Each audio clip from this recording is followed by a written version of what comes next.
नमस्ते प्यारे बच्चों। तो हम समझ रहे थे 8th ग्रेड अभ्यास पुस्तिका कक्षा 7वीं की गणित, जो कि हमने 1 से 6 तक के अध्याय जो दिए थे, जो पाठ दिए वो अच्छे से समझ लिए हैं। आज हम इसका अगला जो अध्याय 7 दिया गया है, अध्याय 7 को समझेंगे। यदि आपने ये अध्याय नहीं किए हैं तो इसके डिस्क्रिप्शन में लिंक दी है, या सबसे अच्छा तरीका है प्ले लिस्ट पर चले जाइए, गणित वाले सर के नाम से यहाँ देखिए, क्लिक करें और सीधे प्ले लिस्ट खुल जाती है। यहाँ पर प्ले लिस्ट पर क्लिक करके आप सभी वीडियो देख सकते हो, वहाँ से कंप्लीट कर लीजिए, ठीक है। तो आगे चलिए इसको देखते हैं और इसको जो है इसमें समझते हैं। जो हमारी गणित दी गई है कक्षा 7वीं की है ना, तो इसमें जो है यहाँ देखिए इसमें दिया है राशियों की तुलना। ये है अध्याय 7। जो अध्याय 7 है पूरा हमारा दैनिक जीवन से संबंधित पूरा अध्याय है। दैनिक जीवन से संबंधित जितनी भी हमारी घटनाएं घटित होती हैं राशियों के संबंध में, वो सभी इस अध्याय से हम पढ़ेंगे, इसको सीखेंगे। तो यहाँ देखिए सबसे पहले यहाँ दिया गया है प्रतिशतता, है ना। प्रतिशत, जो प्रतिशत है उस प्रतिशत के चिन्ह को इस प्रकार से प्रदर्शित किया जाता है। प्रतिशत का जो चिन्ह रहता है, हम मात्र इसे समझ लेते हैं कि ये यहाँ पर प्रतिशत है, और प्रतिशत के इस चिन्ह को इस प्रकार से प्रदर्शित करते हैं, ऐसा, ठीक है ना। ऐसा एक लाइन खींच देते हैं आबलेख वाली, और यह डबल जीरो लगा देते हैं। तो इसका अर्थ होता है, जैसे मान लीजिए 1%, इसका अर्थ है कि 1/100, ठीक है ना। 1% यानी 1/100, यानी जो प्रतिशत है उसका मतलब होता है बटे 100, या बटे 100 है तो अंश में जो संख्या है वो उतने प्रतिशत कहलाएगी। यदि हम इसको दशमलव में परिवर्तित करें तो 1 में 100 का भाग लगा देंगे, यानी कहने का मतलब है 2 अंकों बाद हम दशमलव लगाएंगे तो पहला एक अंक तो 1 ही होगा। अब अंक नहीं है तो क्या करते हैं, शून्य बढ़ा लेते हैं और दशमलव लगा देते हैं। इस प्रकार से दशमलव के बाद 2 अंक आना चाहिए यदि बटे में 100 है तो, ठीक है ना। यानी प्रतिशत के लिए तो 2 अंक होने ही चाहिए, ठीक। अब यहाँ समझें, मान लीजिए उदाहरण के रूप में दिया है कि एक हाल में विभिन्न रंगों की 100 टाइल्सें लगी हुई हैं, ठीक है। इनमें से यदि 40 टाइल्सें लाल रंग की हैं तो लाल रंग की टाइल्सों का प्रतिशत क्या होगा, 40%। यानी क्या किया हमने, 40/100 लिखा, और प्रतिशत में बदलना तो ऊपर 40 है तो वो 40 ही प्रतिशत कहलाएगा, ठीक है। इस प्रकार से किसी भी संख्या को हमें प्रतिशत में बदलना है, या फिर भिन्न जो दी गई है उस तुल्य भिन्न में बदलना है, तो उसका हर 100 होना चाहिए, ठीक है ना, तब ये हमारा प्रतिशत उसमें बन पाएगा। चलिए आगे देखें तो इसमें देखिए यही दिया गया है कि यदि मान लीजिए उदाहरण के तौर पर ये समझें कि एक कमरे में 8 टाइल पीले रंग की हैं और 12 टाइलें हरे रंग की हैं, यहाँ समझिए। तो कुल टाइलें 12 और 8 कितनी हो जाएंगी, कुल टाइलों की संख्या 20 हो जाएगी, ठीक है। तो पीले रंग की टाइलें, अब हम यहाँ देखेंगे तो भिन्न के रूप में पीले रंग की टाइलें हमें 100 बटे में चाहिए पड़ता है, लेकिन टोटल कितना है 20, तो 8/20। इस प्रकार से अभी हम इसको प्रतिशत में नहीं बदल पाएंगे क्योंकि इसका हर 100 होना चाहिए। तो इस 20 में कितने का गुणा करें कि 100 हो जाए, तो 20 में 5 का गुणा करें तो अंश में भी 5 का गुणा करना होगा। 8 पंचे 40 और 20 पंचे 100 हो जाएगा, यानी 40% ये आ जाएगा, ठीक है ना। तो इस प्रकार से हम प्रतिशत में किसी भी संख्या को बदल सकते हैं, ठीक है। यहाँ आगे जो हमारी इसमें और भी प्रश्न दिए रहेंगे वो हमें क्रय और विक्रय से संबंधित रहेंगे। यानी जो क्रय विक्रय करते हैं, हम किसी वस्तु का लेन देन करते हैं, खरीदते हैं या बेचते हैं, ठीक है ना, तो उसकी हमें कॉस्ट प्राइस और सेलिंग प्राइस दोनों मालूम होना चाहिए। क्रय मूल्य, जिसको कॉस्ट प्राइस बोला जाता है, जब कोई वस्तु खरीदी जाती है तो वह क्या कहलाती है, क्रय मूल्य। क्रय यानी खरीदना, क्रय यानी खरीदना, इंग्लिश में बोलते हैं कॉस्ट प्राइस, ठीक है, कॉस्ट प्राइस, क्रय मूल्य। इसके बाद देखिए यहाँ पे सीपी लिखा हुआ है, सेलिंग प्राइस। क्या लिखा, सेलिंग प्राइस। सेलिंग प्राइस को विक्रय मूल्य कहा जाता है। क्या कहा जाता है, जब कोई वस्तु खरीद के बेची जाती है, तो बेची जाती माने सेल की जाती है, तो उसको विक्रय मूल्य कहा जाता है। तो क्रय विक्रय। अब हम कोई वस्तु क्रय करते हैं और फिर उसके बाद में बेचते हैं तो उसमें हमें लाभ होता है या हानि होती है।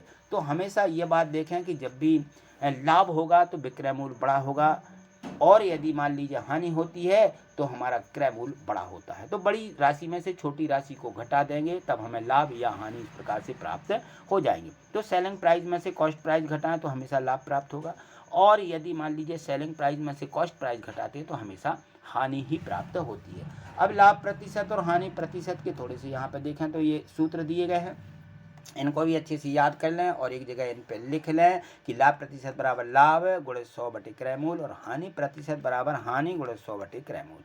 तो ये दोनों के सूत्र हैं, इनको अलग से लिख लीजिए और इनको याद भी कर लीजिए, ठीक है। अब चलिए यहाँ देखिए, यहाँ पे दिया गया है उदाहरण के रूप में कि यदि किसी वस्तु कोई दी गई है यहाँ पे कुर्सी 400 रुपये में खरीदी है और 500 रुपये में बेच दी, तो लाभ होगा। ये तो हम समझ जाएंगे कि लाभ हुआ कि हानि, क्योंकि जो वस्तु खरीदी जाएगी उसका मूल्य और जो बेची जाएगी उसका मूल्य अलग दिखेगा आपको। तो यहाँ विक्रय मूल्य 500 है, क्रय मूल्य यहाँ पे 400 है, तो विक्रय मूल्य में से हम क्या करेंगे, क्रय मूल्य को घटाएंगे तो लाभ प्राप्त होगा। तो लाभ बराबर यहाँ पे हम सेलिंग प्राइस वो कॉस्ट जो हमारी सेलिंग प्राइस होती है उसमें से कॉस्ट प्राइस घटा देंगे तो प्रॉफिट होगा, यानी लाभ होगा। ठीक, इस प्रकार से लाभ हमारा यहाँ पे प्राप्त हो जाएगा कि 100 रुपया लाभ हुआ, तो यहाँ पे हम लिखेंगे लाभ बटे क्रय मूल्य गुणे 100 या लाभ गुणे 100 बटे क्रय मूल्य, इस प्रकार से। तो 100 इस पर से शून्य शून्य कट जाएंगे और 4 से हम 100 में भाग लगा देंगे तो 25%, ये हो जाएगा लाभ प्रतिशत। अब इसके बाद बात आती है ब्याज वाली। जब हम वस्तुओं का लेन देन करते हैं, किसी से कोई वस्तु लेते हैं तो हम ब्याज पर लेते हैं, वह कहलाता है हमारा साधारण ब्याज, सिंपल इंटरेस्ट, साधारण ब्याज। ठीक है, तो इसमें 2-3 बातें ध्यान रखने की होती हैं कि जब हम कोई वस्तु खरीद और दूसरे से लेते हैं तो वह धन जो होता है उस धन को क्या कहा जाएगा, ठीक है ना, वह मूलधन कहलाता है। और जब हम उसको वापस करते हैं तो हम ब्याज सहित वह राशि वापस करते हैं और वह राशि मिश्र धन कहलाती है। तो साधारण ब्याज किस प्रकार से निकाला जाएगा उसका यहाँ पर सूत्र दिया है। साधारण ब्याज को साधारण ब्याज बराबर यहाँ पे देखें मूलधन गुणे दर गुणे समय, यह हम पिछली कक्षाओं से पढ़ते आ रहे हैं। तो यहाँ पर आई बना दिया, आई बराबर पी गुणे तार गुणे टी बटे 100, यानी आई मीन्स इंटरेस्ट। इंटरेस्ट जो होता है हमारा ब्याज होता है, पी प्रिंसिपल और रेट टी टाइम। इस प्रकार से पी गुणित आर टी यानी पी आर टी से प्रदर्शित करेंगे। और मिश्र धन जब हम उसको बस देते हैं टोटल इंटरेस्ट सहित प्रिंसिपल को जोड़ करके, यानी साधारण ब्याज और यहाँ पे जो है मूलधन दोनों को जोड़ करके देते हैं, वो राशि मिश्र धन कहलाती है। उसको अमाउंट ए से प्रदर्शित किया जाता है। ठीक है, तो यहाँ पर ये बताया गया है। तो ये साधारण ब्याज का हमें सूत्र याद रखना है। ठीक है, चलिए आगे जो प्रश्न दिए गए हैं इनको हम हल करेंगे और यहाँ पे जो हमारे ऑब्जेक्टिव वाले प्रश्न हैं इनको भरेंगे। और कुछ प्रश्न इस प्रकार से दैनिक जीवन से संबंधित है, सभी यहाँ पे प्रश्न दिए गए हैं। तो इस चैप्टर को बहुत अच्छे से समझिएगा। यहाँ देखिए क्वेश्चन है फर्स्ट दिया गया है प्रश्न 1, यदि क्रय मूल्य दिया गया है 72 रुपया, विक्रय मूल्य 80 रुपया, तो जैसे ही आपको यह राशि दिखेगी तो आपको देखेगी बेची अधिक में है, खरीदी 72 में थी, है ना, तो क्या होगा, लाभ होगा। ठीक है ना, तो लाभ होगा तो लाभ प्रतिशत निकालें, हानि होगी तो हानि प्रतिशत। तो अभी अपन ने देखा है कि लाभ बराबर लाभ गुणे 100 बटे क्रय मूल्य। ठीक है ना, इस प्रकार से रखते हुए हम इस संख्या को यहाँ पे निकाल लेंगे। तो हमें यहाँ लाभ कितना होगा 72 और 80 में से 72 घटाएंगे तो 8 रुपया लाभ हो जाएगा, है ना। तो लाभ गुणित 100, लाभ गुणित 100, खरीदी कितने में थी 72 में, और इसको 72 से काट लेंगे, 8 नाम 72, 9 से 100 में भाग लगा दीजिए। यदि हम 9 से 100 में भाग लगाते तो इस प्रकार से लगाएंगे, देखिए 100 भागित 9, 9 एकम 9, बचेगी 1, फिर सुन 9 एकम 9, फिर बचेगी 1, अब भाग नहीं जाएगा तो 11 सही 1/9, इसका उत्तर आ जाएगा 11 सही 1/9, ऑप्शन ए सही हो जाएगा। ठीक, चलिए अगला प्रश्न इसमें दिया है कि 1/4 का प्रतिशत रूप में लिखिए। अब 1/4 दिया है, इसको प्रतिशत के रूप में कैसा लिखेंगे, तो 1/4 और कर देंगे गुणे 100 और इस प्रकार से प्रतिशत लगा देंगे और 4 से इसमें भाग देंगे तो 25 आ जाएगा, उत्तर आ जाएगा 25%।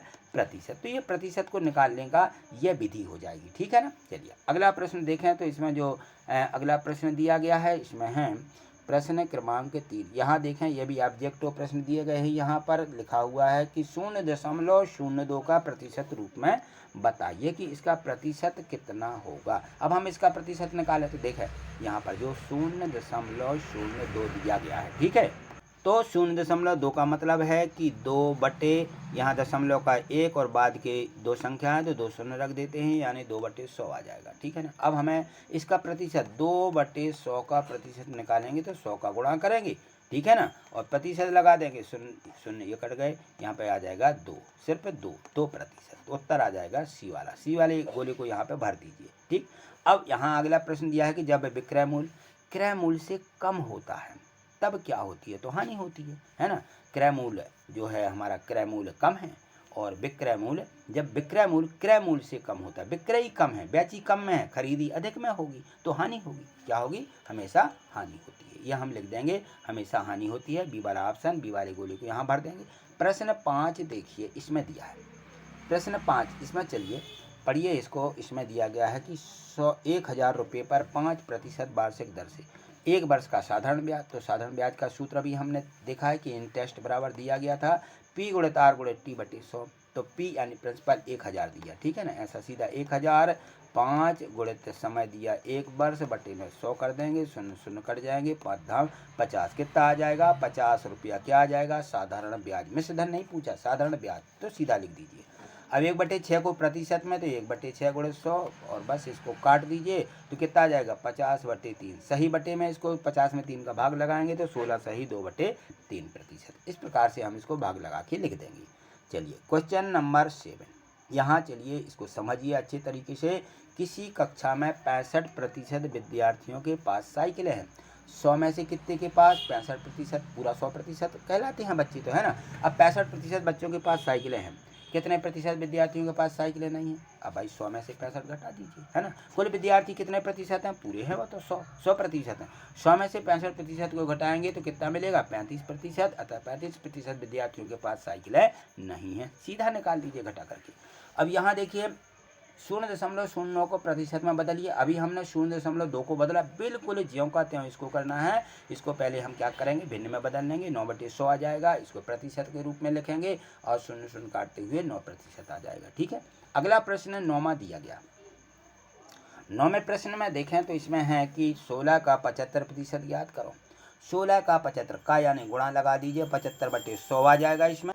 तो हम क्या करेंगे इसमें सीधे गुणा लगाते हुए संख्याओं को काट देंगे। यहाँ देखिए हमने इसको काट दिया है।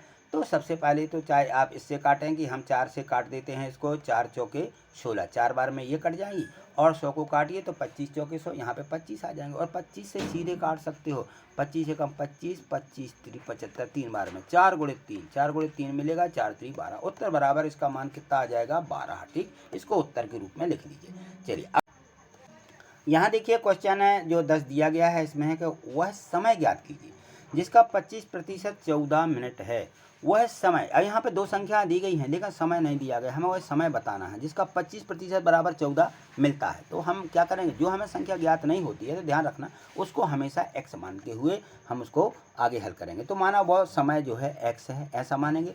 किसका, x का 25% कितना है 14, बराबर में 14 लिख देंगे। तो x का 25% बराबर 14, यानी x का यानी होता है गुणा x गुणित 25/100। 25% दिया ना तो 25/100 और इसको 25 से काट देंगे, 25 एकम 25 चौके 100, यानी कितना आ जाएगा x गुणित 1/4। ठीक है ना। तो x का 1/4, 1/4 हम सीधा यहाँ 4 का गुणा किस में कर देंगे 14 में। तो कितना आ जाएगा x बराबर 14 गुणित 4 बराबर 56 मिनट। तो x का वह मिनट कितना है 56 मिनट है, जो 25% होता है। चलिए अगला प्रश्न है 11वां दिया गया है इसमें कि देखिए यहाँ पे दिया है कि 10,000 रुपया 5% वार्षिक ब्याज की दर से जमा किए गए, 1 वर्ष बाद कितना ब्याज देना होगा। अब यहाँ सीधा सीधा साधारण इंटरेस्ट हमें निकालना है, सिंपल इंटरेस्ट साधारण ब्याज। तो यहाँ देखिए P बराबर कितना दिया 10,000, R बराबर 5%, T बराबर 1 वर्ष ये समय दिया गया और सीधा हम यहाँ साधारण ब्याज का सूत्र होता है साधारण ब्याज मूलधन गुणे दर गुणे समय बटे 100, या सीधा सीधा इसको याद रखिए I बराबर PRT बटे 100, P गुणित R गुणित T बटे 100। ठीक, इसमें P का मान दिया, R का मान दिया, T का मान दिया, यहाँ पर रख दिया और यहाँ से इसको 0 0 ऐसे काट देंगे। यहाँ 100 गुणित 5 यानी 500 रुपया। तो ब्याज क्या हो जाएगा 500 रुपया, सिर्फ हमें ब्याज निकालना था। ठीक, चलिए अब यहाँ देखें 12वां प्रश्न दिया है। जो 12वें प्रश्न में दिया गया है कि 1:3:6 के पदों को प्रतिशत में बदलिए। अब ये अलग अलग दिए गए हैं, अनुपात में दिए गए हैं, तो हमें हमेशा क्या मानना है इस बात पर ध्यान रखें। दिया गया है तो हमें कुल का भाग चाहिए पड़ता सबसे पहले, तो हमें प्रत्येक का प्रतिशत निकालना है। तो इनको जोड़ लीजिए, 6 3 9 1 10, 6 3 और 9 को क्या करेंगे कुल भाग प्राप्त करेंगे, 10 हो जाएगा। अब 10 हमें कुल का मिल गया तो 1/10 का प्रतिशत निकालेंगे, 1 इसी प्रकार से 3/10 का, 6/10 इस प्रकार से तीनों प्रतिशत निकालेंगे। तो 1/10 का हम 100 करेंगे तो प्रतिशत में यह आ जाएगा 10%। ठीक, तथा दूसरी संख्या दी गई है 3, तो 3/10 आ जाएगा, टोटल भाग करेंगे और गुणित 100 यानी प्रतिशत में बदल दिया। सीधा सीधा चाहो तो यहीं प्रतिशत ऐसा लगा सकते हो या बाद में लगा दें, कोई दिक्कत नहीं। तो यहाँ 0 0 कटेगा, 10 या 30 और 6 का कितना हो जाएगा 6/10 गुणित 100 बराबर कितना मिल जाएगा 60। तो यह बन जाएगा ये 60%। तो प्रत्येक पद के ये प्रतिशत में बदल जाएंगे। चलिए अगला क्वेश्चन 13 दिया गया है। जो यहाँ पे देखिए प्रश्न 13 में इसमें दिया गया है कि दी गई आकृति का कितने प्रतिशत भाग छायांकित है। छायांकित पूछा गया है। तो देखिए यहाँ पर कितने भाग हैं, टोटल भाग कितने हैं, सबसे मेन बात तो टोटल की होती है। तो यहाँ पे देखें 3 6 2 8 हैं, तो कितने भाग छायांकित हैं? 1 2 3 भाग हैं। 8 में से 3 3/8, तो छायांकित भाग हो जाएगा 3/8। अब इसको प्रतिशत में बदलिए तो क्या करेंगे? 100 का गुणा कर देंगे, प्रतिशत लगा देंगे, ठीक है, और जो संख्या कटेगी उसको काट देंगे, सीधा आ जाएगा 300 गुणित 3 गुणित 100 यानी 300/8, और 300 में 8 का भाग लगा दें तो 37.5% आ जाएगा। 300 ऐसे लिखें, 8 का भाग लगा देंगे तो कितना हो जाएगा? 8 तिया 24, यहाँ मिल जाएंगी 6, ठीक है, 8 7 56, ठीक है ना, यहाँ पे 56, यहाँ बचेंगी 4 दशमलव, दशमलव का शून्य, 8 पंचे 40, ठीक है। इस प्रकार से 37.5% ये निकल आएगा, ठीक। चलिए अगला प्रश्न देखते हैं। यहाँ देखिए प्रश्न 14, एक वस्तु की लागत मूल्य 140 रुपया है, 140 में वो खरीदी गई, दुकानदार इसे 10% लाभ पर बेच देता है। कितना? 10% लाभ लेकर के उसे बेचता है। तब वस्तु का विक्रय मूल्य बताइए कितना था। तो यहाँ पर देखें जो इसका सूत्र होता है इस प्रकार से, हम लागत मूल्य यानी होता है क्रय मूल्य, लागत मूल्य यानी क्रय 140 में खरीदी गई, ठीक है ना, और उसने लाभ कितना है? 10% उसने लाभ कमाया, तो लाभ प्रतिशत लाभ गुणे 100 क्रय मूल्य, ये सूत्र होता है, ठीक है ना। तो लाभ प्रतिशत कितना दिया? 10, ठीक है ना। और यहाँ पर है लाभ जो नहीं है, नहीं दिया गया, क्रय मूल्य दिया गया, तो यहाँ क्रय मूल्य लिख लीजिए, लाभ गुणे 100 क्रय मूल्य, ठीक है ना। तो 100 का 10 में गुणा करेंगे 1400 और बटे में 100, तो लाभ बराबर आ जाएगा। यहाँ पर देखें तो लाभ बराबर है 10 गुणे 140/100, ठीक है, और बराबर देखिए यहाँ पे 0 0 कट जाएगा, 1 0 ऊपर से ये, 1 0 नीचे से और ऊपर से ये, तो टोटल मिल जाएगा हमें 14। लाभ कितना हुआ? 14 रुपया लाभ, तो 14 रुपया लाभ पर बेची गई थी, हमें लाभ मिल गया। और यहाँ पे हम देखते हैं हमें क्रय मूल्य दिया है, लाभ दिया है, तो लाभ बराबर क्या होता है? विक्रय मूल्य ऋण क्रय मूल्य। तो लाभ 14 है, विक्रय मूल्य नहीं दिया, निकालना है, ठीक है ना। और यहाँ पे क्रय मूल्य 140 है, तो 140 का पक्षांतर कर देंगे, 14 में 140 जोड़ देंगे, 14 में 140 जोड़ेंगे तो टोटल कितना हो जाएगा? 154। ये निकल आया विक्रय मूल्य। इस प्रकार से निकालते हैं, ठीक। चलिए विक्रय मूल्य, ये प्रश्न आपको अच्छे से 1-2 बार जब वीडियो को देखेंगे तो और अच्छे से समझ में आ जाएगा, ठीक है ना। और यदि मान लो लगता है मैं समझ में नहीं आया तो कमेंट से जरूर करिएगा, नीचे कमेंट्स बॉक्स है, वहाँ पर मैसेज लिख करके आप हमें भेज सकते हो, मैं इसको दोबारा समझाऊंगा, ठीक है ना। चलिए अगला प्रश्न है जो 15वां दिया गया है। यहाँ पे देखें कि एक विद्यालय है और इस विद्यालय में सत्र 2021-22 में 400 छात्र अध्ययन करते थे। कब? 21-22 में, और सत्र 22-23 में यह संख्या 360 रह गई। यहाँ 400 थी, 360 रह गई, यानी कम हो गई। कितने प्रतिशत की कमी हुई? तो पहले तो हम कमी निकालेंगे कितनी हुई। 400 में से 360 बची यानी 40, 400 में से 360 घटाइए, कमी का प्रतिशत निकालना है, तो लिखेंगे कमी प्रतिशत बराबर कमी गुणे 100 बटे जो हमारी टोटल संख्या थी, ठीक है ना, 21-22 की, कितनी? 400 बटे आ जाएगा 400, तो कमी कितनी हुई? 40 की, 40 गुणे 100 बटे 400, और इसको काट दीजिए इस प्रकार से, ये 2 शून्य कट जाएंगे, बराबर में कितना मिलेगा? 40, बराबर यहाँ से 4 एकम 4 और 4 एकम 4 10, तो कितना आ जाएगा? उत्तर कमी का प्रतिशत आ जाएगा 10%, ठीक। इस प्रकार से हम प्रतिशत सीधे सीधे लाभ प्रतिशत, हानि प्रतिशत, बस वैसे ही इसको निकाल देना है। चलिए 1 से 15 तक के जो प्रश्न दिए थे, मुझे पूर्ण विश्वास है कि आपको अच्छे से समझ में आए होंगे, वीडियो भी आपको बहुत पसंद आई होगी। यदि वीडियो पसंद आई है तो लाइक करना मत भूलिए, लाइक अवश्य करिएगा, ठीक है ना, जिससे कि आपको आगे जो और वीडियो मिलेंगी वो आपके चैनल पर सबसे पहले आपको दिखने लगे। और आगे देखना चाहते हो तो चैनल को सब्सक्राइब करके भी रखना है, वीडियो को लाइक करना, ठीक है। थैंक यू, धन्यवाद।